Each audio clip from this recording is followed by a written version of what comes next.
So happy to be joined today by a well-respected veteran and one of the greatest performers in Impact Wrestling history, the one and only Eric Young. Eric, thanks so much for joining me today on Under the Ring Pro Wrestling Conversations. Yeah, I appreciate you having me, man. This is a cool setup and a cool show. I'm coming to you live right after my NFL fantasy show I do for FTN Network and Game Plus Network. So that's why those are there. They're too hard to take down and line up. So we're not promoting the NFL. We're promoting wrestling today. It's still pretty cool background, so I think it's better than mine, so that's for sure. So, Eric, let's start off with what all the wrestling world's talking about this week. You left what seemed to be a very dark part of your career and your life, a place where few in wrestling go and get out relatively quickly. So tell me, what was it like to leave the grip of death itself and return to Impact Wrestling at Slammiversary? Yeah, I mean, I wouldn't say grip of death. I mean, there's some lots of stories out there. Um, Obviously, like by law, not allowed to really talk about it. And I will say I signed up for one thing and was given the option to do something else. And I made the right decision being back with Impact.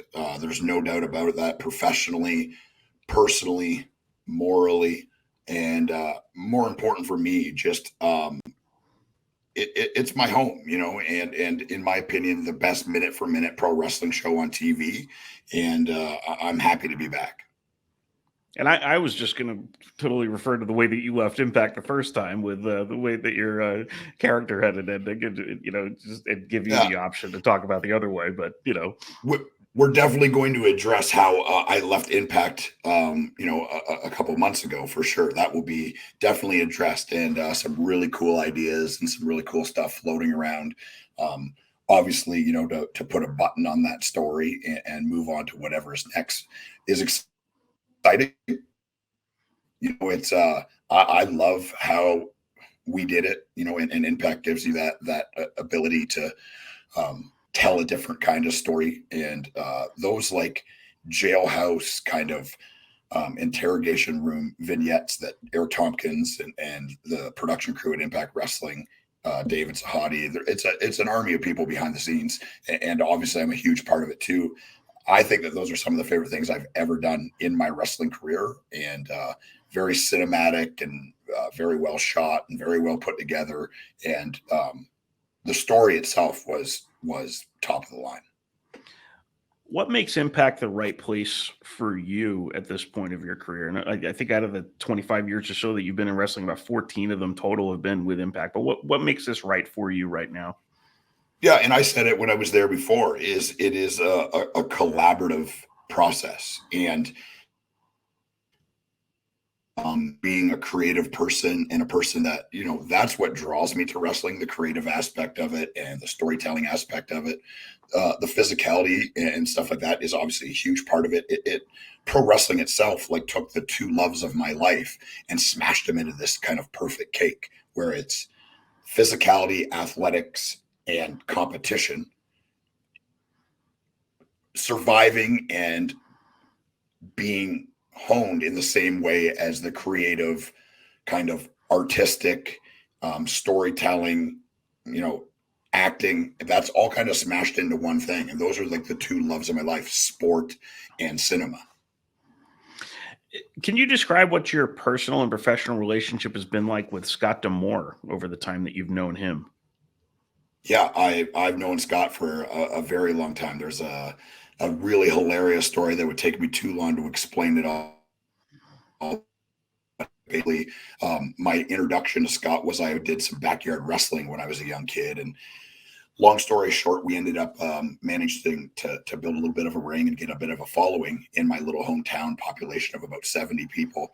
We drew around 700 people to a show that we did there for charity, and we had local cable access show come out and record it, and they aired it on their channel, which aired in Chatham and Windsor, Ontario, the southwestern Ontario area, small region. And obviously, we didn't make any money for it. It's a cable access show. But Scott's Border City Wrestling also aired on that channel, and he called me and had some very choice words for me.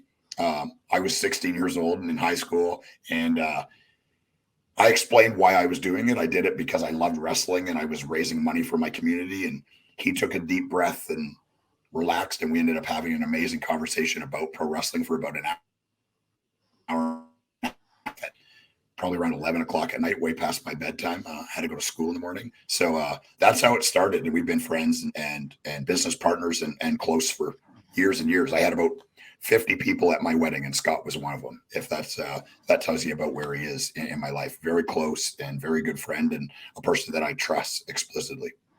Very good. Obviously, there's so much wrestling out there right now. How do you think Impact Wrestling kind of differentiates itself from all of the competition and all the other companies?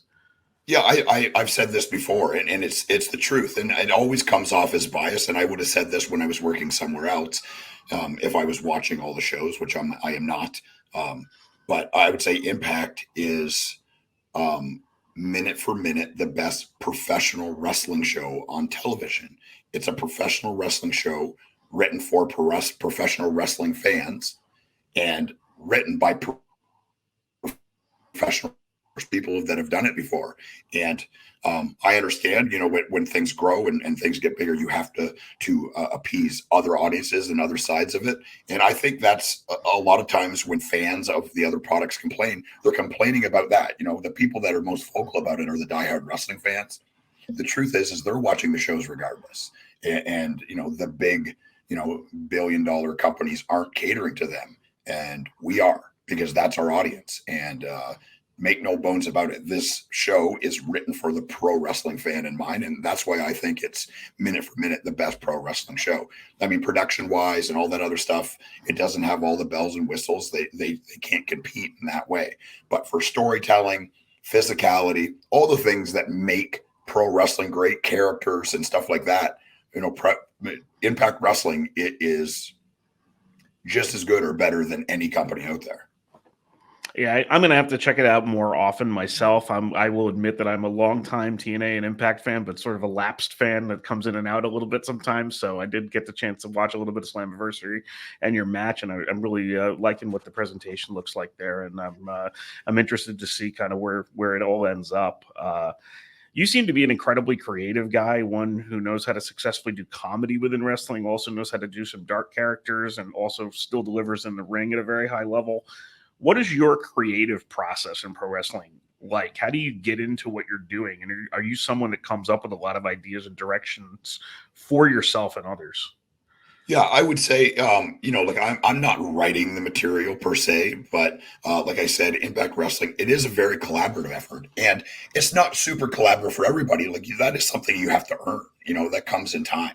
And like you said, kind of wearing a lot of different hats over my career, which is still one of my favorite parts is I've seen the card from every angle. I've been the opening match. I've been the comedy guy. I've been, the world champion. I've been the television champion. I've been the tag champion. I was wrestling women before it was cool. It's I've seen the card from every angle, and that gives me a very unique perspective, I feel, and a very unique creative process I've always kind of taken it in whatever it is that they want me to do. I'm going to do the best with that I can possibly do.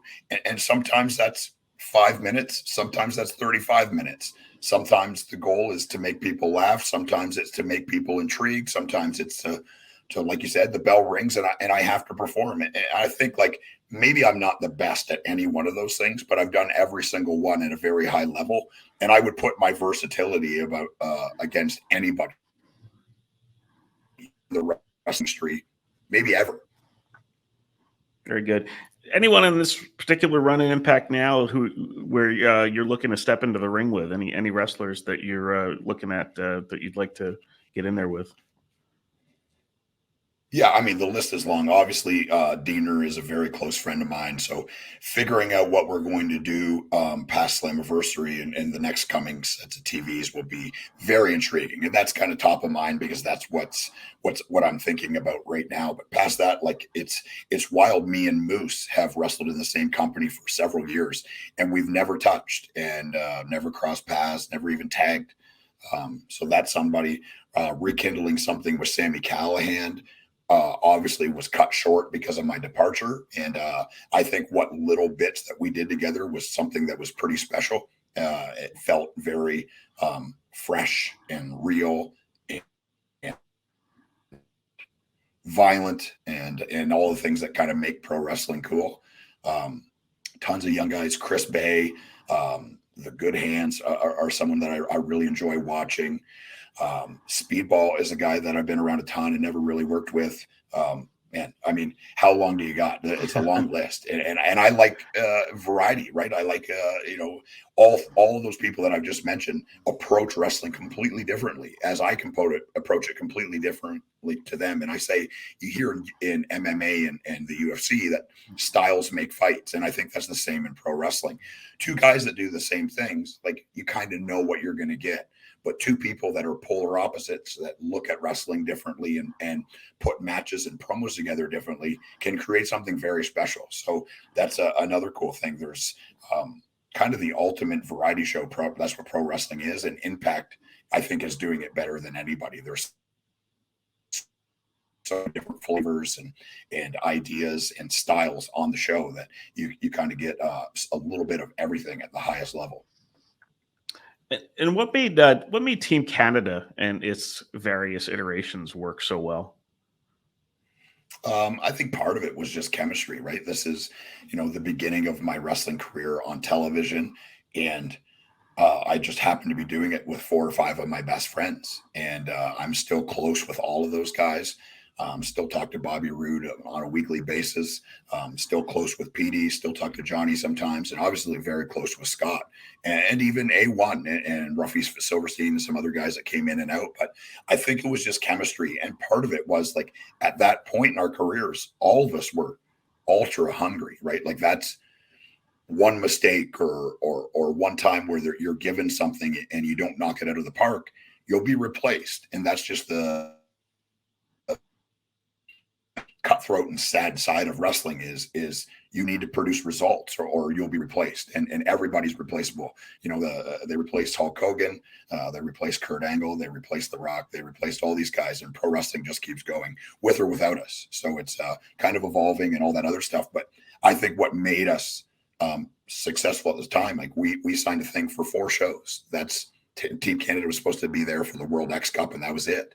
And just kind of through working and delivering results, and we had a crazy amount of heat, and worked really well as a group, and kind of found a position on the roster that they just couldn't deny us, and we didn't give them a choice, I think, is kind of what it came down to.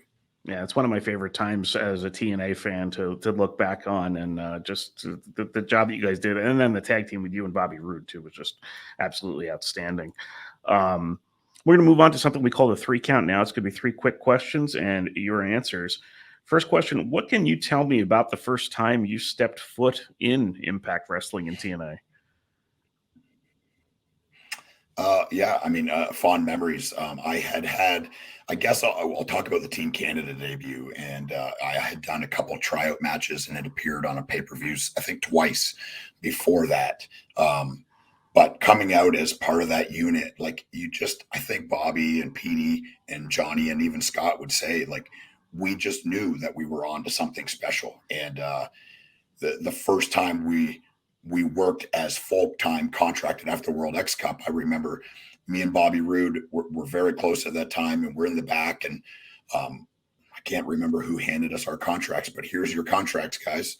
And I can remember I'm a pretty emotional person and kind of almost crying, kind of standing in the dark in the back of which was technically a tin shed in the middle of the fairgrounds in Nashville. If you've never been to it, it certainly wasn't. It's a special place for pro wrestling, but I mean, if we're being truthful, it was a bit of a dump. And I didn't even read it. Neither did Bobby. He turned and I signed mine on his back and dated it. And he did the same. And we went back to work.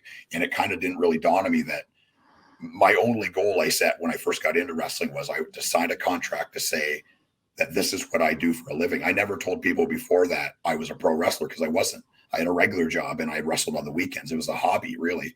And that was the point in 2000, I guess it was 2004, 2005, where I was able to tell people that this is what I do for a living. And and that's been my primary job from then until now, which is a pretty impressive run. Pretty impressive. Yeah, totally. Second question. So we're both big hockey fans, and I was kind of I wanted to see if you had an honest opinion on my favorite team, which is the New York Islanders. Yeah, I have an honest opinion on every team. I love hockey. I mean, as you know, these two signs here, up until about a week and a half ago, were NHL signs. And I also do an NHL show on FTN called Dango Bet Selly with a Canadian buddy of mine called Chris Meany. And if you're into that kind of thing, you can check that out. Yeah. But Islanders are in an interesting place. Like, look, they have one of the best goaltenders in the league. I don't think that's any secret. I think the transition from a Barry Trotz system to what they're trying to play now, there's definite growing pains, right? That a lot of the personnel have not played that way and have been Islanders for the majority of their career and are used to playing a very low event kind of slow, kind of muck it up and fill up the middle of the ice kind of system. And they're going another way now. And the Horvat at the time, I think they overpaid for him, but somebody was gonna, right? That he was going to get that money regardless anywhere he went. But I think that's the game of hockey is so fast now. And, your top center iceman has to have real foot speed to compete at that level. And I don't know if Horvat does. He grew up 20 minutes from me. I'm a Bo Horvat fan, but I think they definitely overpaid for him. And the scoring's got to come from somewhere. I'm just not sure where that's going to come from for the Islanders. Yeah, very good. And you got Barry Trotz there back in Nashville now too. So that's going to be interesting over there. And then the last question. So if you had to pick any song to represent Eric Young, what would you choose and why? Oh man. Music is another massive passion of mine. So I think this would kind of, this would be a very difficult choice. And I think depending on catch me, the answer is going to be different. Like in 20 minutes, if you ask me the same question, it's probably going to be different. But maybe right now, maybe it's Bob Marley, The Redemption Song is a good way to put it. Very good. Well, Eric Young, thank you so much for joining me today on Under the Ring Pro Wrestling Conversations, Impact Wrestling, Thursday nights on Access TV, 8 p.m. All the best to you and everything you're doing, all the different things you have going on. So I really enjoyed this. Appreciate it, Phil. Thanks a lot, man. Thank you.